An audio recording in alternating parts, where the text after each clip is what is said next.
मनोविज्ञान के तीसरे लेक्चर में आज हम बात करेंगे वाइगोस्की के सिद्धांत। इससे पहले हम लोग ने व्यक्ति विभिन्नता और विकास की अवधारणा को पूरी अच्छी तरह से समझ लिया था। आज बहुत ही मज़ा आने वाला, क्योंकि आज हम पढ़ेंगे वाइगोस्की का सिद्धांत। देखिए, वाइगोस्की का सिद्धांत क्या है? सामाजिक अंतःक्रिया। ठीक है, वाइगोस्की का मानना है कि बच्चा जो है या कोई भी व्यक्ति है वो सामाजिक अंतःक्रिया द्वारा सीखता है। मेनली यहाँ पे हम बच्चे की बात करेंगे। वाइगोस्की का संज्ञानात्मक विकास का सिद्धांत क्या है और ये जीन पियाजे से भिन्न क्यों है? क्योंकि इन दोनों ने संज्ञानात्मक विकास का सिद्धांत दिया है, वाइगोस्की ने और जीन पियाजे ने। वाइगोस्की का क्या है? इसको बोलते हैं सामाजिक संज्ञानात्मक विकास का सिद्धांत, क्योंकि ये सामाजिक वर्ड को अगर जहाँ पे मिले वहाँ पे हो जाएगा वाइगोस्की का सिद्धांत। ठीक है, इसमें समझते हैं क्या बातें हैं। वाइगोस्की जीन पियाजे से प्रभावित थे, लेकिन सैद्धांतिक मतभेद था दोनों में। ठीक है, क्या मतभेद थे दोनों में? पियाजे ने संज्ञानात्मक विकास में परिपक्वता को महत्वपूर्ण माना है, लेकिन वाइगोस्की सामाजिक कारकों व भाषा को महत्वपूर्ण मानते हैं। पियाजे किसको? संज्ञानात्मक विकास की परिपक्वता को महत्वपूर्ण मानते हैं। ठीक है, लेकिन ये क्या करते हैं? सामाजिक कारक और भाषा को महत्वपूर्ण मानते हैं। पियाजे संज्ञानात्मक विकास में संस्कृति तथा शिक्षा की भूमिका को महत्व नहीं देते, जबकि वाइगोस्की जो है महत्व देते हैं। पियाजे संज्ञानात्मक स्तर को एक मानते हैं, जबकि वाइगोस्की एक नहीं मानते हैं,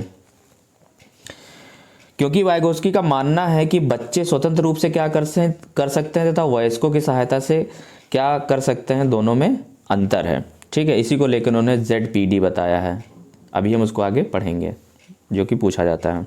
ठीक है, जैसे कि एक उदाहरण लेते हैं। 5 वर्ष की एक छात्रा रीता, दूसरी छात्रा गीता, दोनों में कोई समस्या समाधान करने हेतु दिया जाए तो दोनों ना कर पाए, फिर भी बड़े द्वारा सहायता करने पर रीता तो समाधान कर पाती है, लेकिन रीता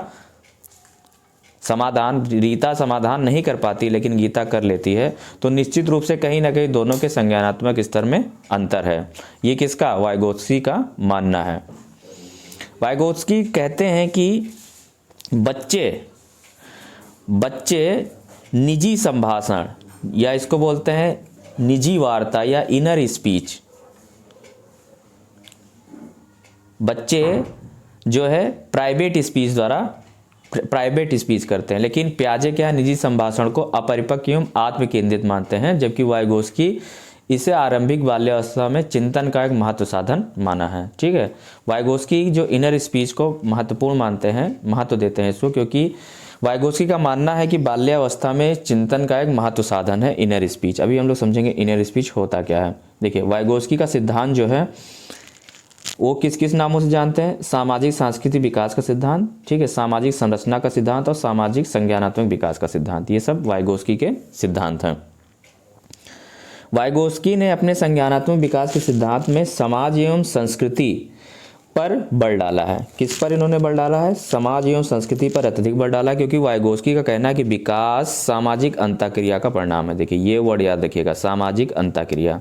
वाइगोस्की के लिए विकास जो है सामाजिक अंतःक्रिया का परिणाम है। विकास कब होगा? जब आप समाज में जाओगे, एक दूसरे से मिलोगे, अपने अनुभव वहाँ पे आपको शेयर करोगे, या अपने अनुभव उसमें कई सारी चीज़ें आप सीखोगे, समाज में सामाजिक अंतःक्रिया करोगे, विचारों का आदान प्रदान करोगे, तभी इंसान जो है सीखेगा। इसी तरह बच्चे भी जो है सामाजिक अंतःक्रिया के परिणाम द्वारा ही विकास करते हैं।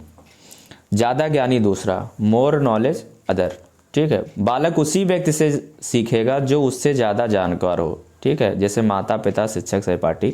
मोर नॉलेजेबल कोई भी हो सकता है, जैसे कि बालक के लिए माता पिता हो गए, शिक्षक हो गए, सहपाठी हो गए, या हम उम्र के बच्चे भी हो गए जो उनसे ज़्यादा जानकार है, तो बालक उन्हीं से ही सीखेगा।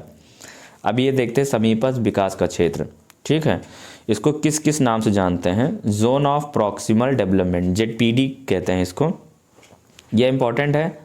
समीपस्थ विकास का क्षेत्र या नज़दीकी विकास का क्षेत्र, संभावित विकास का क्षेत्र। होता क्या है? ये समस्या समाधान के दौरान शुरुआत में खुद से प्रयास करने पर और बीच में उलझ जाने पर वहाँ से लक्ष्य के बीच की दूरी का खाली क्षेत्र, जिसे वयस्क की सहायता से भरा जा सकता है, ZPD कहलाता है। ठीक है, ये बात कौन कर रहा है? वाइगोस्की। वाइगोस्की कहते हैं कि बच्चा किसी समस्या का समाधान कर रहा है और बीच में अगर वो उलझ जाए और किसी वयस्क की सहायता से उसे वो बात बताई जाए और फिर वो उस समस्या का समाधान कर ले, तो वो जो खाली क्षेत्र होगा उसको हम क्या कहते हैं, ZPD बोलते हैं, समीपत विकास का क्षेत्र बोलते हैं। जैसे कि एक एग्जाम्पल लेते हैं कि वाइगोस्की क्या है, उन्होंने देखा कि कोई बच्चा है, उसको देख रहे थे, वो हाथी का खिलौना, पहले ऐसे खिलौने आते हैं जो जिनके सारे पार्ट अलग हो जाते हैं, ठीक है, तो हाथी के खिलौने के पैर जो है वो जोड़ रही थी, उसने 3 पैर तो सीधे ऐसे जोड़ दिए, चौथा पैर क्या हुआ, उसने टेढ़ा जोड़ा, उल्टा जोड़ दिया, ठीक है। वाइगोस्की इस चीज़ को देख रहे थे, तो वाइगोस्की उसके पास जाते हैं और कहते हैं बेटा ये जो पैर आपने जोड़ा है ये ऐसे नहीं, इसको ऐसे जोड़ो।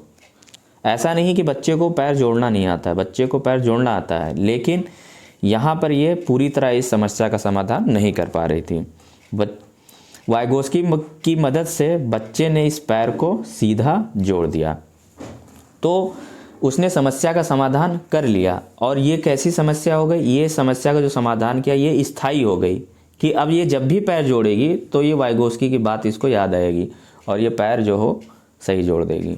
तो इसी को ये यहाँ से और यहाँ तक का जो क्षेत्र हुआ, इसी को वाइगोस्की क्या बोलते हैं, ZPD, zone of proximal development, समीपत विकास का क्षेत्र बोलते हैं, ठीक है। तो इसमें आपको याद रखना है कि इसमें जो भी सहायता की जाएगी और जिससे जो भी ये सीखेगा एक ऐसा होगा, स्थायी होगा, ठीक है। तो ये हो गया समीपत विकास का क्षेत्र। अब इसी का थोड़ा उल्टा होता है इसके फोल्डिंग, ढांचा निर्माण, पाड़ या मचान इसको बोलते हैं, इसके फोल्डिंग। इसमें क्या होता है, समस्या समाधान के शुरुआत में दी गई अस्थायी सहायता जो सीखने के साथ घटती जाती है, इसके फोल्डिंग कहलाती है। जैसे बालक को साइकिल चलाना सीखना, इसके फोल्डिंग को देखिए कई नामों से जाना जाता है, ढांचा निर्माण, पाड़ या मचान। जैसे कि दीवार आप बनाते हैं तो दीवार पे क्या लगाते हैं, पाड़ लगाते हैं, और दीवार बन जाने के बाद ये पाड़ हटा लेते हैं, तो ये क्या होता है, अस्थायी होता है, अस्थायी सहायता होता है। बच्चा क्या है, शुरुआत में साइकिल चलाना सीखता है तो पहले वो हैंडल भी पकड़ता है, गद्दी भी पकड़ता है, दोनों पकड़ के चलाएगा। फिर धीरे धीरे धीरे क्या हो जाएगा, फिर उसमें सपोर्टर लगे होंगे, तो सपोर्टर, ऐसी साइकिलें आती है जो क्या होता है उसमें किनारे किनारे पीछे वाले टायर में सपोर्टर लगे होते हैं। फिर वो सपोर्टर क्या, जब वो चलाना सीख जाता है तो बिना सपोर्टर के भी साइकिल को चला लेता है। तो सपोर्टर क्या है, इसके सपोर्टर जो है वो क्या है, समस्या समाधान के शुरुआत में दी गई एक अस्थायी सहायता है जो सीखने के साथ क्या हो जाती है, वो हट जाती है, यानी ये अस्थायी होती है। इसी को क्या बोलते हैं, इसके फोल्डिंग बोलते हैं, ठीक है।